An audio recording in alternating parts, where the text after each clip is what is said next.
Welcome back to the Wild Holy Podcast. We're so glad that you're here with us. This is the space where we hold that every story is sacred and that the holy is uncontainable, unpredictable, and always finding its way into our lives. Every week, we invite people to share their stories, their moments of grace, thresholds of mystery, and those turning points that change us forever. Through these voices, we catch glimpses of the holy showing up in everyday life, and we invite you to experience the awe of it together with us. Today, we're opening the conversation around what we call engaged spirituality, that movement back and forth from inner life to outer action. How does our spiritual practice spill out into the way that we live, love, and act in the world? And we're really excited to welcome our guest, Sara. She brings a rich perspective on this, how her own spiritual path has called her into action in the world in ways that are both deeply personal and publicly active. So, Sara, we're so glad that you're here with us today. It's so exciting to see your face and to hear more from you. So, we kind of start, we don't start with birth, but we're going to start with, your young life, where you're from, and if you want to say something about your vocational history, your spiritual history too. Sure. So, well, that's a long story. Yeah. So please summarize So it in 2 minutes now. I will do my best. Yeah, So it's a delight to be talking to the two of you. Thank you for having me on. Of Um, course. I was raised Catholic, and not because of any particular religious piety in my immediate family, but my grandparents, my mom's parents, were very devout Catholics, and so my dad and his family were kind of nominally Episcopalian, but pretty agnostic, really. They didn't really go to church. Um, and so it was sort of like when it came time to figure out how to raise me and my brother, my dad was sort of like, whatever. And my mom was like, well, we should raise them Catholic. And so that's kind of how that went. So I went to Catholic school, church every Sunday, was baptized, was confirmed. Um, Eventually moved on to public school for middle school and high school, but we still went to church every Sunday. Um, but outside of church on Sundays, especially once I went off to or to public school, our connection to Catholicism kind of started to fade. We were not a particularly religious household. We said grace before dinner, but that was about it. And it was your standard, bless us, O Lord, and these thy gifts, which we are about to receive from thy bounty through Christ our Lord. Amen. And we said it just like that. Yeah. With exactly that much feeling. Yes. Yeah. Deep intention. Yeah. Yes, yes. Mhm. So, religion was just like I did internalize a lot of the stories about Jesus, and I found him to be a compelling character. Um, and I think I was attracted to Jesus, but I had no framework as to how to like put that into context in my life. And so it just kind of faded into the background, and then um, went through some stuff in senior year of high school and ended up kind of getting connected with um, a girl who was a um, very much evangelical Christian, and the kind of person who would come up to you in the women's bathroom at school and be like, do you know what's going to happen to you if you die tomorrow? But she was otherwise a very, very, very sweet, kind person, and we did a lot of music stuff together. And so connected with her, and that friendship was really helpful to me getting through some tough times. I went off to college and decided that I wanted to try to explore finding some kind of religious community. And then I guess I will skip ahead a little bit because I don't want to get too much into the nitty-gritty, but eventually found my way to um into InterVarsity, Mm. on campus. And I really appreciated a lot of things about InterVarsity. Um, the community, the camaraderie, the intention, the commitment was all wonderful. But I was at the time a music performance major, and I was friends with a lot of theater majors, and I had a lot of gay friends. And so the stuff that I was hearing from the InterVarsity folks about my gay friends um, was really um, distressing to me. And I ultimately could not embrace their form of spirituality because it was exclusive, and it didn't there was no space for the people that other people that I really cared about. So then I went off to grad school to study music some more in Boston, and um, I ended up attending a church that was it was a congregational church, but it was not a United Church of Christ congregation. Mm. It was a conservative congregational church, which I didn't know at the time. I had no idea there was a difference between conservative and liberal Christians. I thought they were all just Mhm. kind of the same. Yeah. I was Yeah. pretty clueless. I was pretty clueless. Um, and I attended that church for a solid 2 years before I realized what I had gotten myself into. And it came about because I was working. All right, I skipped a bunch, but let's just say I finished grad school, and then I was working as a freelance musician in Boston. And I had to have all these part time jobs to pay the bills. Mhm. One of those part time jobs was working for an organization called Mass Equality. And that organization was at that time in Massachusetts, this is about 2004, 2005. Um, there was a big fight to try and change the state constitution to make gay marriage illegal because Mhm. the Supreme Court had legalized it a couple years before. So this was a big fight going on in Boston, and I was working for this organization, and we were canvassing, we were getting people to sign postcards and call their legislators, um, and in the meantime, I'm going to this church, and one Sunday I show up, and this sermon is all about the evils of gay marriage. Oh, yeah. And I was like, wait, what? What? What now? Um, Yeah. I ended up going to see the pastor to talk to him about it and to say, hey, I actually have a different perspective on this because at this point I had read some books. Peter Gomes's book about the Bible, which has a whole section in it about why you can't condemn um, Mhm. homosexuality using the Bible. Um, and I was like, I have a different perspective on this. And here's some, things that I think.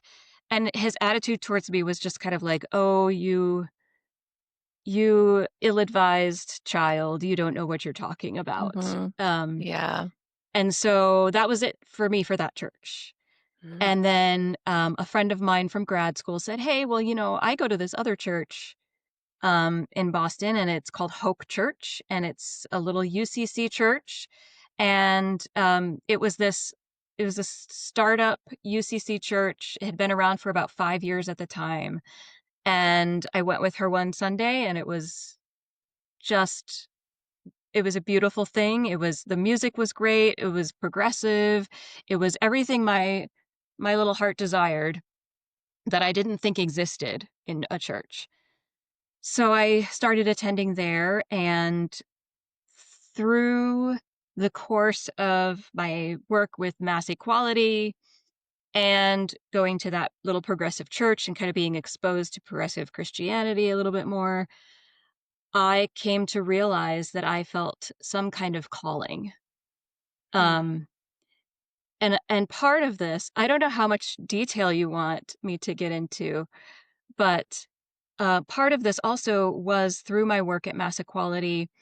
What we would do is we'd show up in the morning, and a teams of 4 would get in a zip car. I don't know if they still have zip cars. Do you guys remember zip cars? I do, but I Yeah. don't remember seeing them recently. Yeah. Anyway, we would get in a zip car, and we'd drive out to like Western Massachusetts, which is a more conservative area of the state. And on those would be like 2.5 hour car rides with these 4 people in the car. And I was kind of an odd person working at Mass Equality. I was the only straight person working there at the time. And I was certainly the only person who was like vocal about being Christian. Mm. And so at first they were kind of like, "Are you some kind of spy? Like, what are you doing here?" Yeah. Um, It doesn't seem to match up, those 2 values, which is really sad, right? right. Yeah. But then eventually, after a while working together, like they came to realize that no, I was sincere and I was there for the right reasons. And so on these car rides, they would start to tell me about their experiences in the church and their experiences with Mm. religious family members, getting kicked out of their houses, getting told by their pastors that they're going to hell, um, getting disowned by family.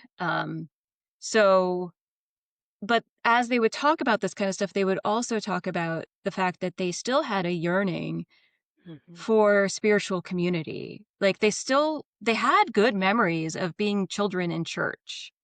Like Mhm. their childhood in church, they had fond memories of, and they missed church, but they felt like there was no place for them in the church. And so Yeah. that's kind of part of where my calling was emerging, was this idea of like, what I'm part of a progressive, inclusive church, but Mhm. there need to be more of us. And we need to be Mhm. speaking out louder that Jesus doesn't reject anyone, that God doesn't reject anyone, that God's love is for everyone. And so that's how I ended up quitting all my music stuff, Mm. moving to Los Angeles for a year, working, doing an internship in faith and social justice through the Episcopal Church.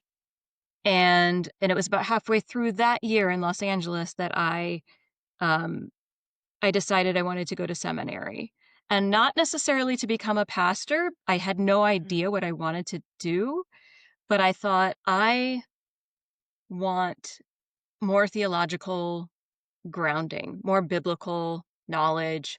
I want to Mhm. know if I'm going to seek some kind of way to make this my vocation, I need to educate myself, basically, and I'll Mhm. figure it out as I go. And I kind of had this light bulb moment of like, if you wait until you have it all figured out to take the next step, you're never going to take the next step. Mm. And Right. so I just kind of took a leap of faith. I moved back out to the East Coast to go to Yale Divinity School, and then I guess the rest is kind of history, and ended up getting ordained in the United Church of Christ. And I'm now pastoring a church in Fort Wayne, Indiana. It's the Mm. third church that I have pastored since I've been ordained, and it's a beautiful church. Absolutely. Sarah, thank you for all of that. I know Yeah, there's so many little rivulets of time that we didn't get a chance to go to, and I think you and I figured out that maybe we were not at Hope Church in Jamaica Plain at exactly the same moment in time, that's but I right. taught Sunday school there for a year, I think.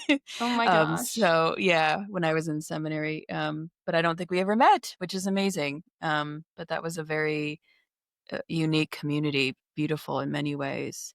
Hmm. Um, okay, Sarah, I want to tell what's the opposite of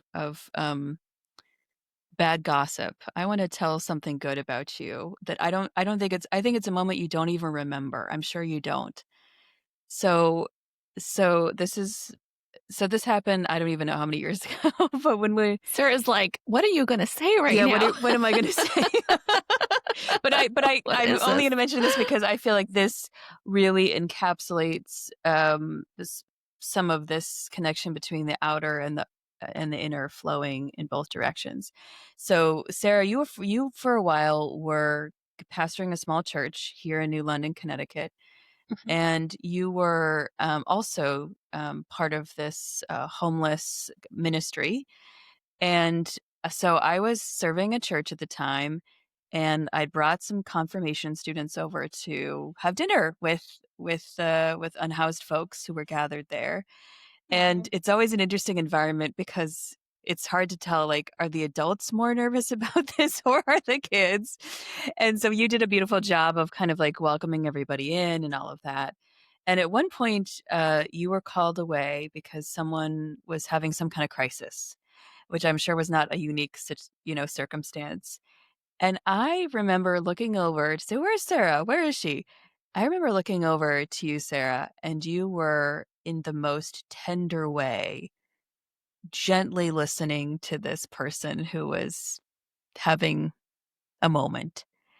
And I remember thinking, and it's obvious in different ways, but I remember thinking, there's Sarah's pastoral heart right there. And I'm sure you did that 1,000 times, right? Like people are always coming up to you, the shelter with any number of things. But I just remember being so struck by how tenderly I could feel you like spiritually holding this person while they were pouring their heart out to you. So that's one of my images of Sarah. Oh, I have um, one too. I have Yeah, one okay, too. good. Faith, it's your turn. Sarah, you didn't know this was going to happen, but here we are. Yeah, I mean, Sarah, I don't know if she realizes this, I've ever said it like straight to you, but you really were there for me in a pivotal point, turning point in my own Christian faith, because I Mm, remember just meeting you as being friends, and you were deeply interested in like just you know engaging with other Christians, and we had a Bible study just of a couple of us we did together on a Beth Moore book. And I remember just feeling so frustrated and didn't understand you because my understanding of Christianity at that time was very influenced from the conservative evangelical lens. And so there's a very, strict way of looking and interpreting the Bible. And you came with all these different, perspectives. And I was like, how are you getting that, Sarah? You're so deluded. Like, I was like, how are you getting to that conclusion? But yet the encounter with you was just like, experiencing, I mean, your heart is just the most evident thing about you. This, very tender, caring heart, passionate heart for the well-being of other people. Um, and so that was a tension I held for a couple years. I was like, that is just really interesting. I don't know what to do with that. And then as I started to, encounter my own, other dissonances within that tradition, all of a sudden I had this aha moment of like, oh, that's how Sarah gets to those conclusions that she has. And it mm, really hung on an understanding of God's relationship with us as of love. And you even mm, said to me that God accepts you as you are in this moment. mm, And just hearing that, I was like, I don't know why it resonated a different way at that point. And if you truly take that on, then your interpretation of the Bible becomes completely different. So mm, you were really instrumental in just being who you were and being that you met me as an equal, not as like a pastor trying to, convince me of a certain way. We were just friends, and that was the most powerful thing for me. wow. So yeah, I treasure that. So yeah, very meaningful.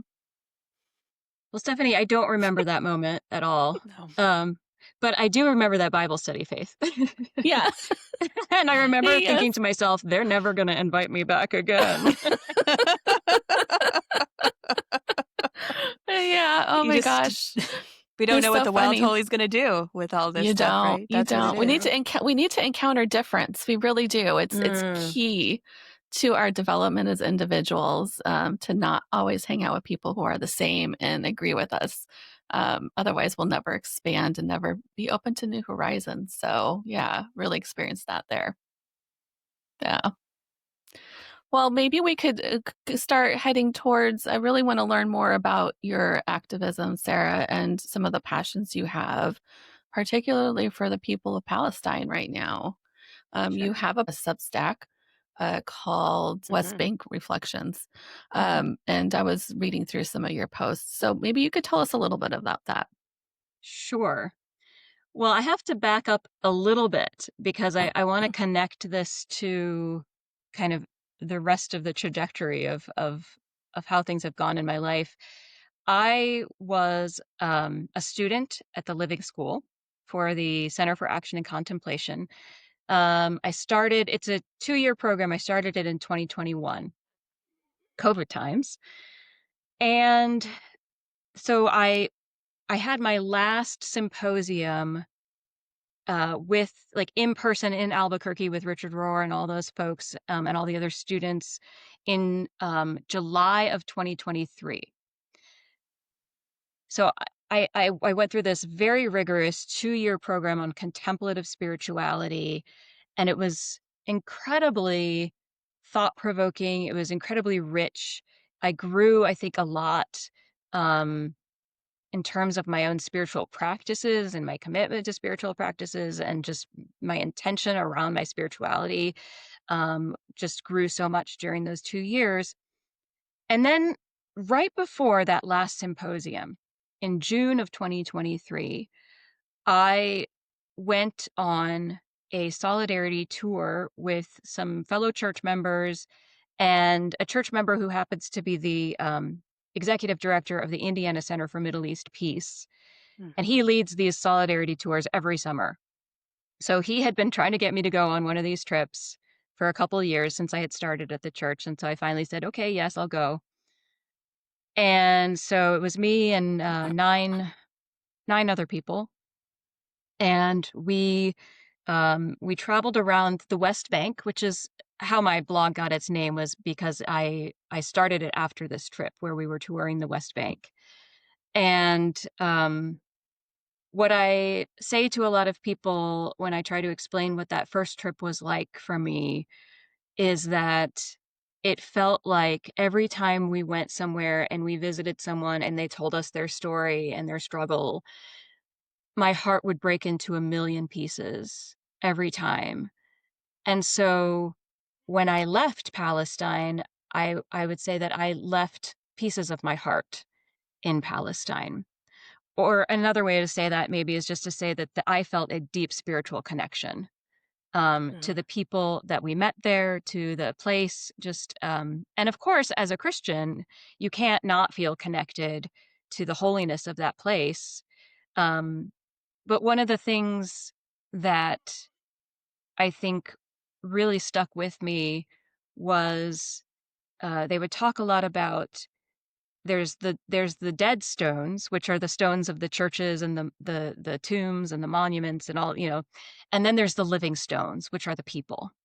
Mm. And these are the people who have kept the faith over the centuries, despite incredible opposition, despite oppression, despite injustice, that they are walking the path of Jesus in ways that I think we could learn a lot from.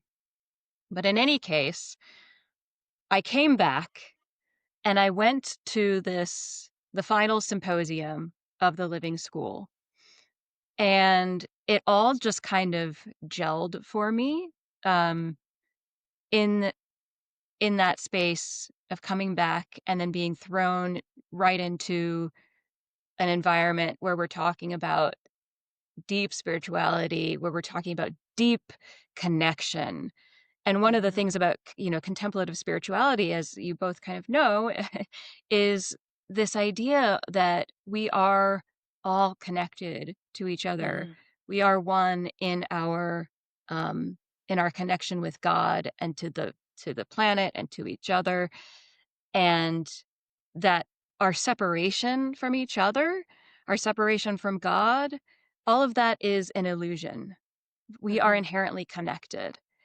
And um, I'm gonna try and bring all this together, so hopefully it works. But that idea for me of our oneness with God and with each other that is inherently true. Um, if we believe that, we cannot ignore when when we see other humans or other creatures even that are suffering. Um, and one of my favorite theological and philosophical concepts comes from South Africa, and it's the word Ubuntu, which Mhm. means my humanity is tied to your humanity. And I Mhm. love that concept so much that I actually have it tattooed on my arm. Um, and and so all of this stuff is kind of floating around in my mind, and I'm like, if I'm serious that my humanity is dependent upon the humanity of these people that I just met in Palestine, um, then I feel a sense of moral responsibility. I feel a calling. I feel something drawing me towards trying to make right the wrongs that have been done and that continue to be done. Um, so that's how I kind of I put all that together as like everything in my life kind of culminated around these two events, going to Palestine and the end of the living school. And one of the things that they tell you in the living school when you're finishing is um, find find your way to engage with the world. Mm. Um, find a way to take your spirituality and go outward with it. It's not just about you. It's not just about kind of this navel gazing, like I'm just gonna kind of shut off the rest of the world so I can find my own inner peace. It's not about that. It's about taking the peace that you have found, the connection that you have discovered, and bringing that out into the world and sharing it with others.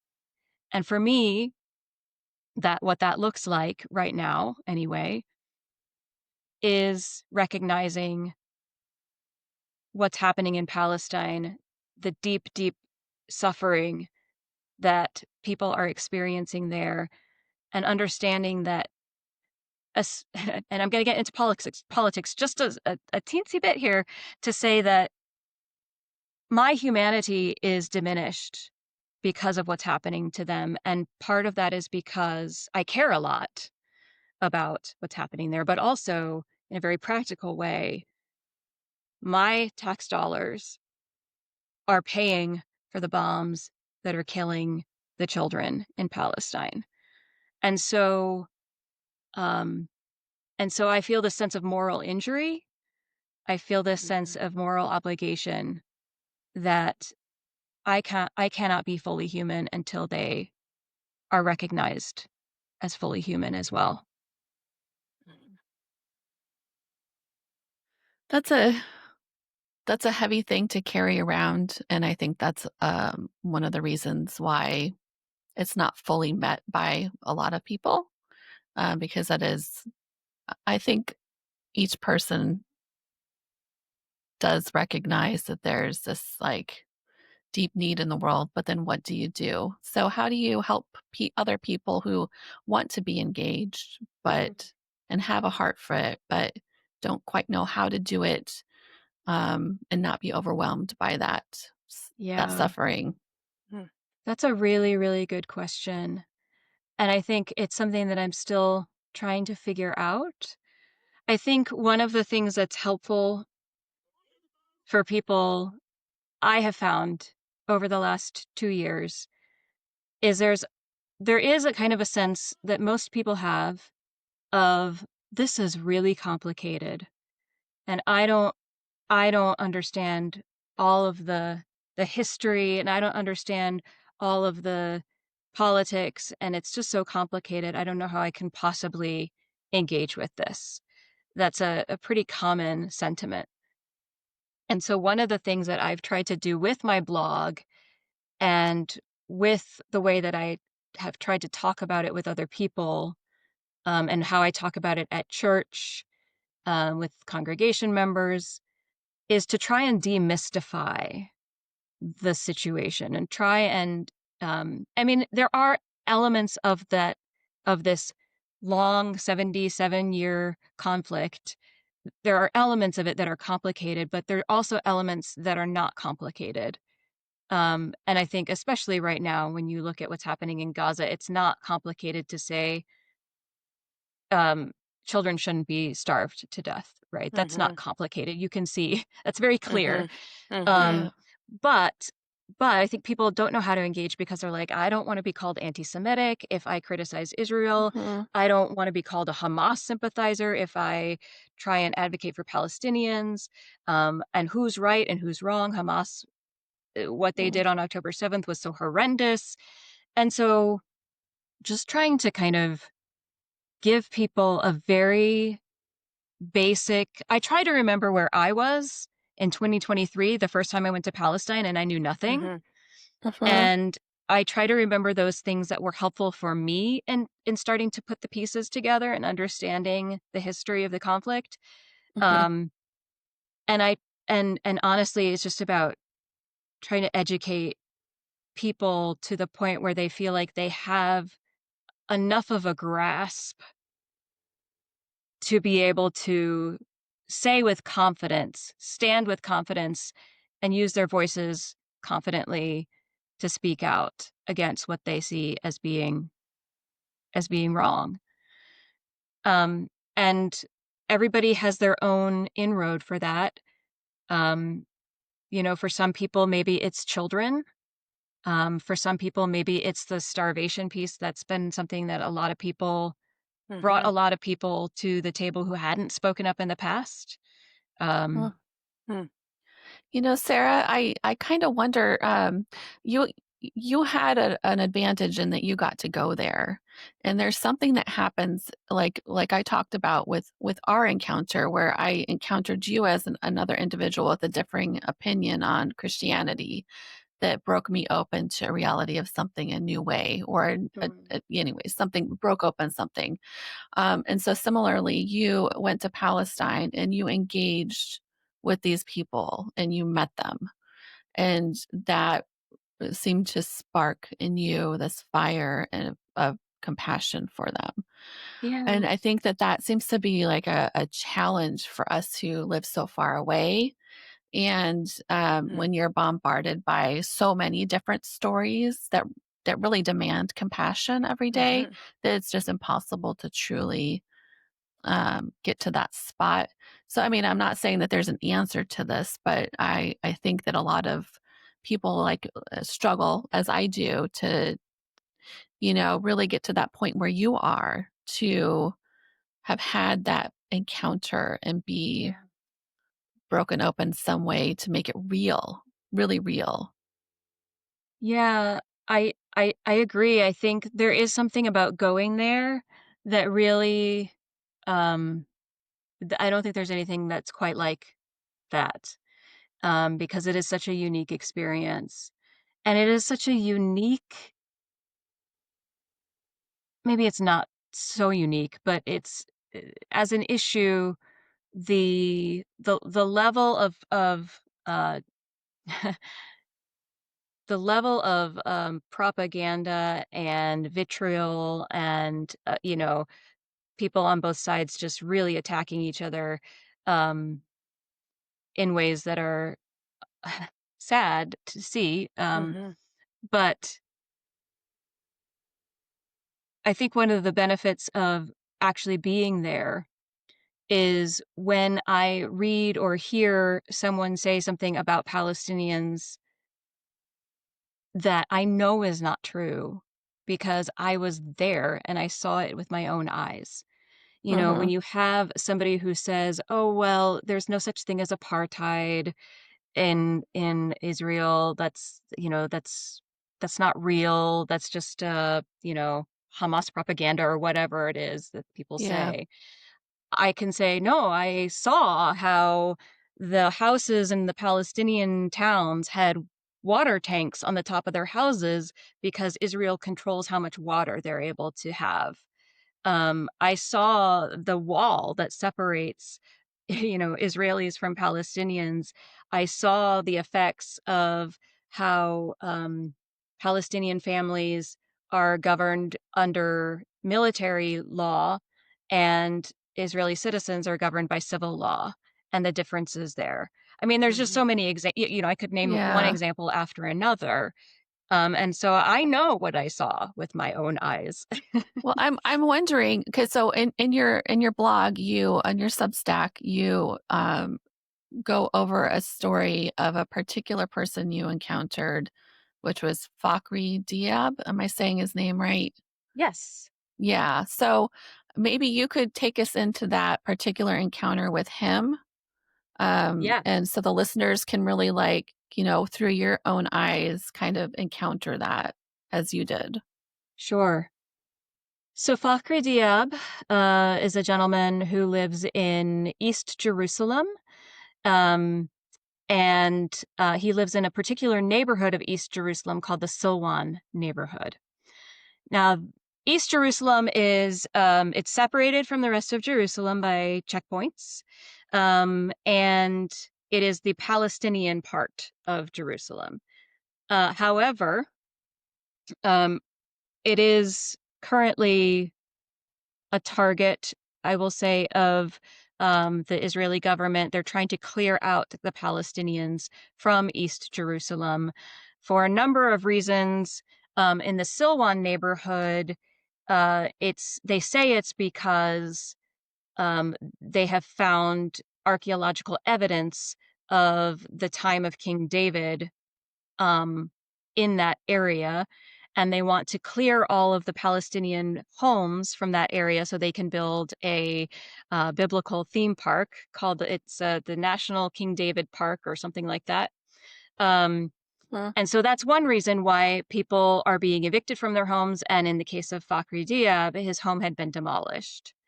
Um, Other people will say, and Palestinians will tell you, that that is kind of a smokescreen, and that the real reason why people's homes are being demolished in these neighborhoods is because they're trying to ethnically cleanse the area of Palestinians. Because this was going on long before this theme Mhm. park came into concept. But in any case, we got to Fakhri's house. Can I add just one more thing? I don't want to stop your flow, but I just Yeah. because to kind of tie in the evangelical Christian perspective here on this area. I mean, Mm-hmm. the reason why it's so like filled with tension here is because the um, Haram al Sharif, or the Temple Mount, is this sacred space for both Muslims and Jewish people, and Christians, particularly those who are invested in the end times version of interpretation of Revelation and all those sorts of things, believe that Christ will return for the second time on that spot. And Yes. they believe it needs to be occupied and the temple needs to be rebuilt. So there's a lot of support there for the Jewish people. But as a Yes. result, I think it's important to realize the effects of beliefs on people. Yeah. And what's happening is these people who also have a tradition that they firmly hold to and believe with their whole hearts are Yeah. being pushed to the side. And so I just feel like that's a really important thing to break open and realize that the ramifications of one's beliefs, um, intentionally or non intentionally, what they can Yeah. have on people. Well, and when you think about it, not to get too far off track, but when you think about it, that Christian Zionist perspective um, is incredibly, at the end of the day, incredibly anti-Semitic, because Mm, the belief there is that right. if those Jews then don't convert to Christianity, they will be Yeah, um, that's true. eliminated. They will be Right. killed. Um, and so it's a very strange. They're very strange bedfellows. Yeah. Christian Zionism and Jewish Zionism. It's a strange Yeah, but alliance. they share, certain goals that they align That's with right. in order to That's achieve right. those goals. It's interesting. Oh, anyway, Yeah. sorry. Thank you for. Continue with your story.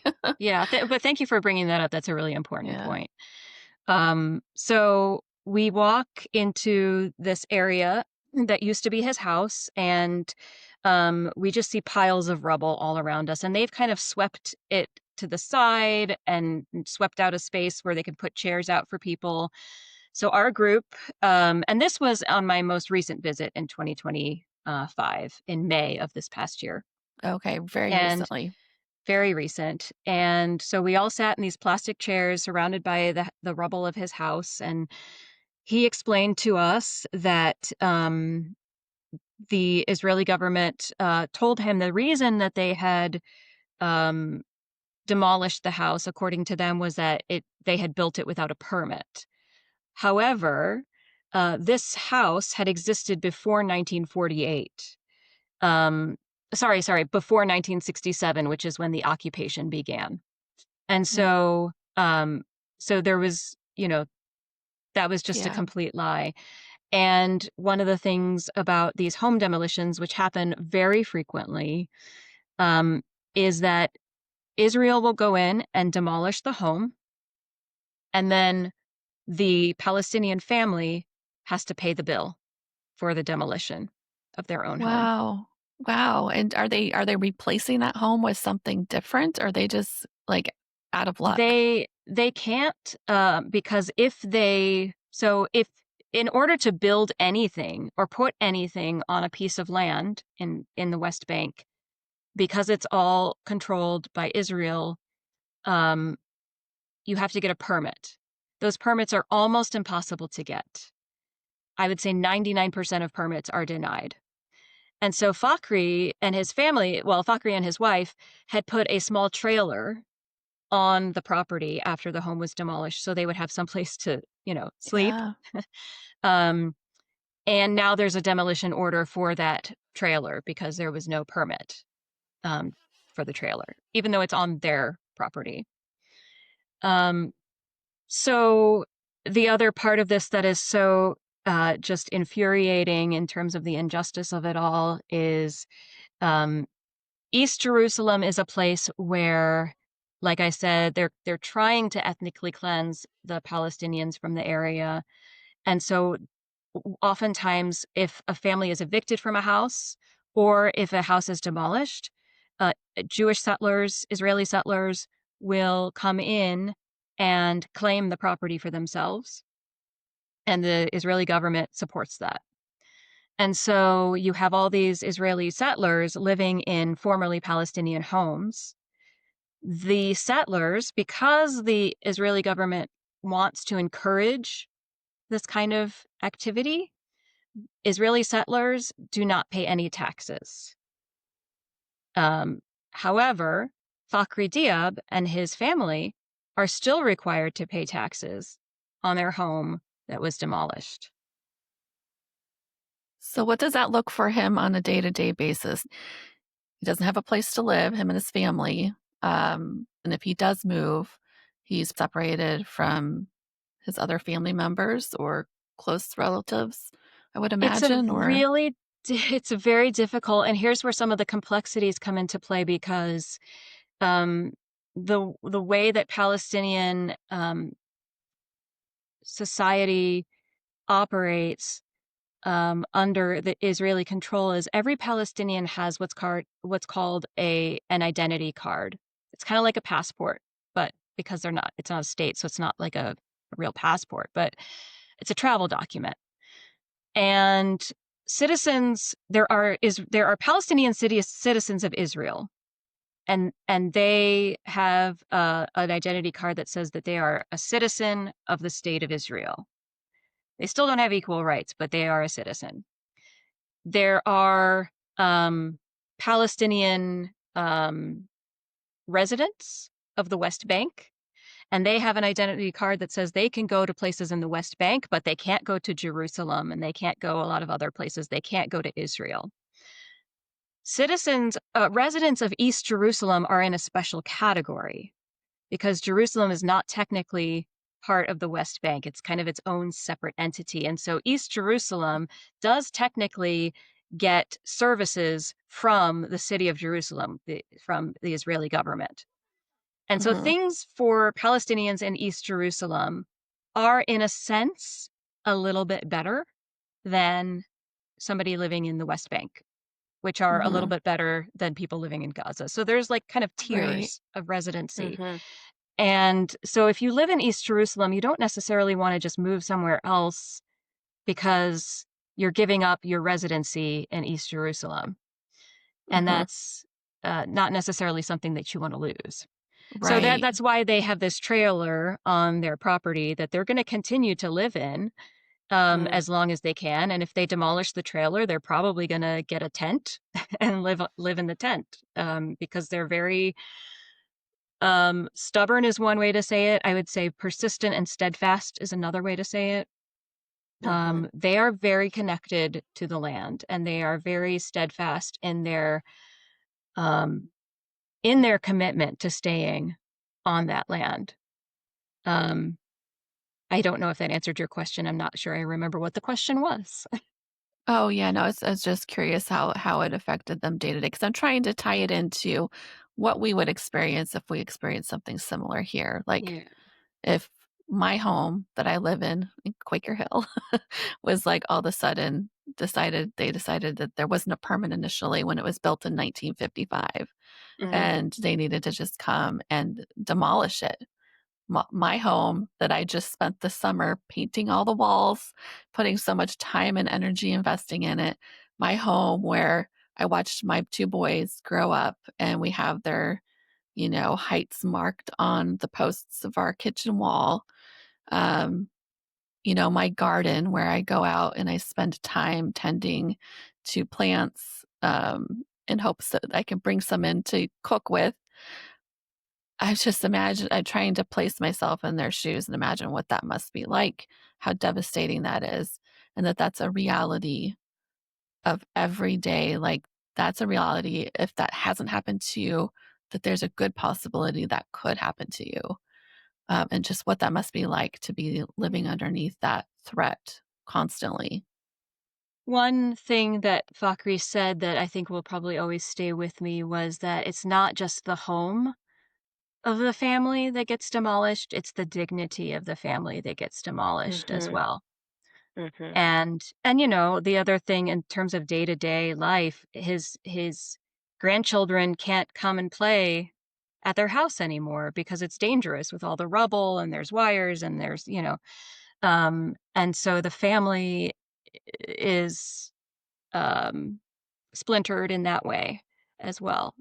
So there um yeah, there's just a million consequences of these kinds of things. It Mhm. reverberates. Yeah.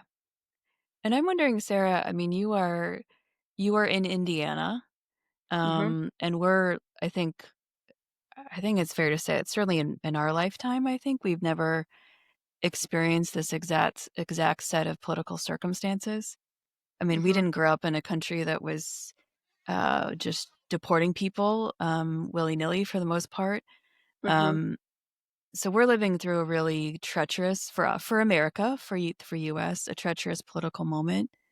Yeah. And I want to go back to that question of like the flow between like inner contemplative experience.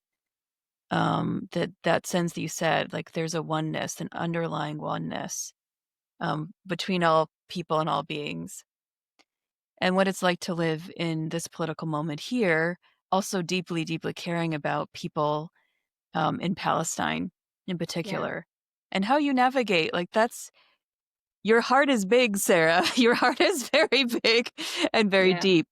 But um, I just wonder how you are able to put one foot in front of the other to stay engaged in the work that you care about and the people you care about, and to live in in a I mean, I don't think a lot of places are easy right now politically, but Indiana is its own probably cup of tea.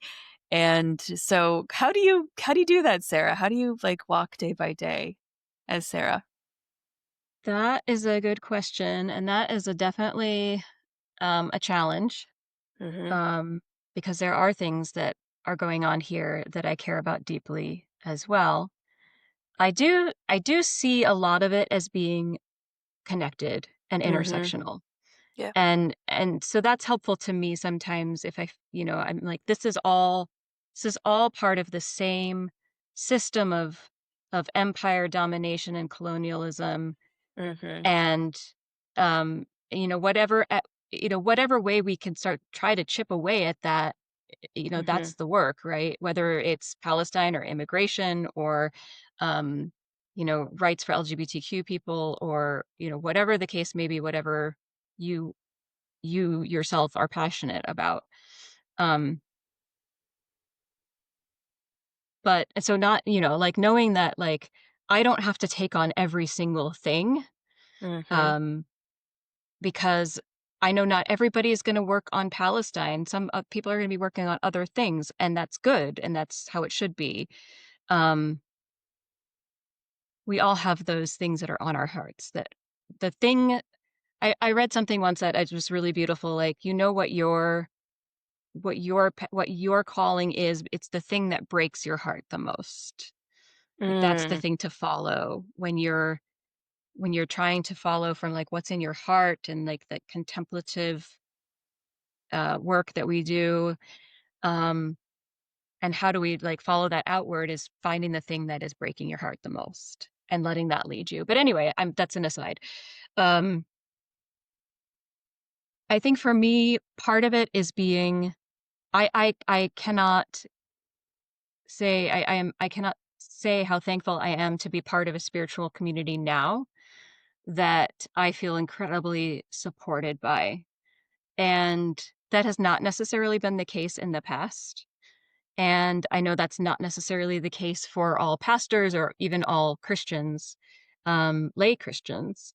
But to find a spiritual community, whatever that looks like for you, to find a spiritual community where you feel like you are surrounded by support and love and um and kindred spirits and people who Mm. get it, you know. Um Mhm. it doesn't necessarily mean that you have to find a place where everybody agrees on everything, Right. but when it comes to some of those core values, find the place where you really feel like you fit, where things really Hmm. click. And that for me has been hugely, hugely important because I know like every now and then I have to take a break and I have to step away for a couple of weeks at a time, maybe, and kind of reground myself and remind myself what it is that I'm doing and why. Because I struggle personally, my struggle is with anger. Mm. And I think anger can be good. It can propel us into action. It can be fuel. But it can also become toxic if you're not Mhm. doing the inner work of transforming that anger into more positive energy. And so sometimes I have to take a step away and say, okay, Sarah, you're just getting a little too angry. It's coming out in ways you're like short with people. Um, you're not being kind, maybe as kind as you would like to be. So, so yeah, every now and then taking a step back. I mean, and that's, I think about like Jesus, and I'm not trying to compare myself to Jesus, but like I think about Jesus and the way that he was out engaging with people all the time. But every Mhm. now and then he would go off to Mhm. a quiet place to pray, or he'd go up to the Mhm. mountain, or he'd go out on a boat. Um, and I think that's a model for the rest of us that Mhm. we can't always be in our room praying, meditating with candles, and that's all beautiful, and I love that. But we can't be doing that all the time. We have to also engage with the world. And we can't just engage with the world and all of its evils and hardships and struggles and not pay attention to the inner life and the inner Hmm. spirit. And so having that balance is really important. And I struggle with it, Yeah. you know. Definitely not perfect at it. Haven't figured it all out yet, but Right.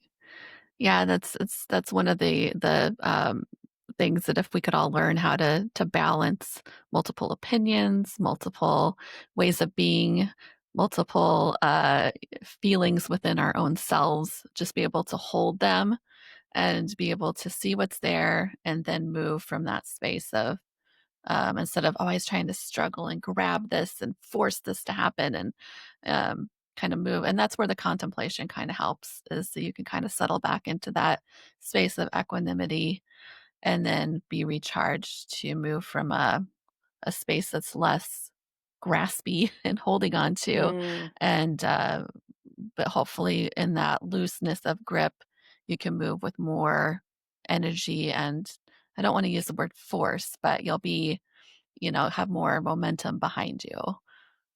Mm. I think that you pointed, Sarah, that's beautifully said, Faith. I think you pointed to community, to being able to hopefully find spiritual community, and I'm sure that can look like a lot of different things, but I often think that the community can hold things that individual people cannot. Mhm.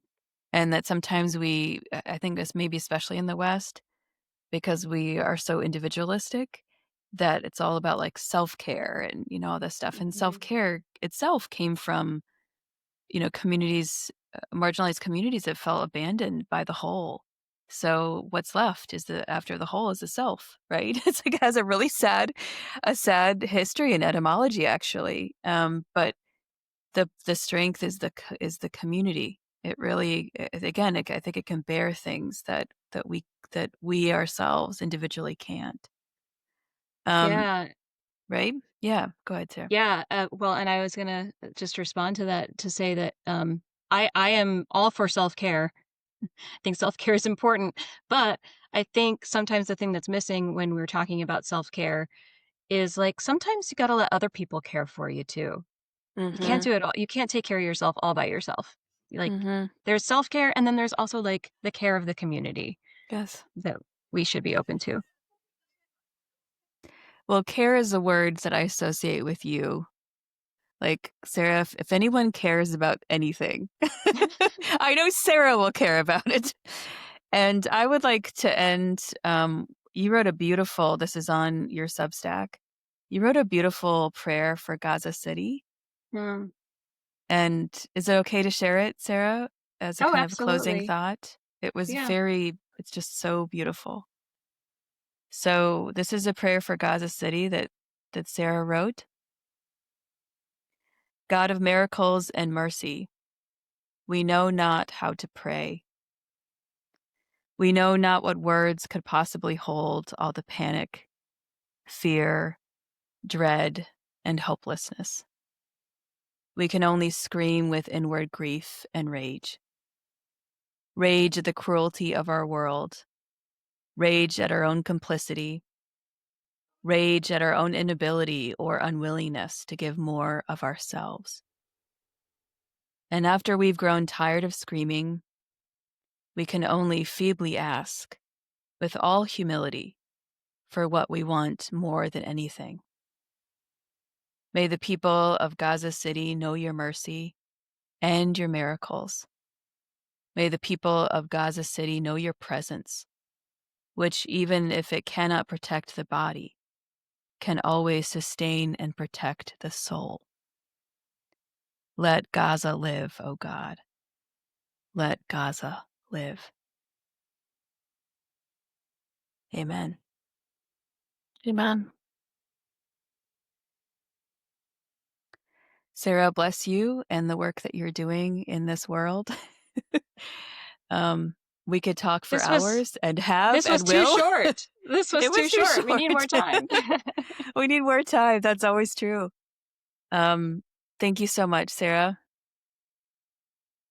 I was Lovely. wondering, Sarah, if you have any resources you could point people to, anything that you want our listeners to know, ways that they can support Palestine. Sure. Sure. Well, I think a lot of people know about World Central Kitchen. World Central Kitchen is currently still feeding people in Gaza. So if you want to make sure that your donation is going somewhere where there's actually food being getting to people, that's always a good place to donate. Um, the Middle East Children's Alliance, Mecca, is another really, really good place to donate. And they are helping children in Gaza, in the West Bank, all over the Middle East. So that's another great organization. Um, Heal Palestine, HEAL Palestine, is an organization that is actively working to get injured children out of Gaza for medical treatment in other countries.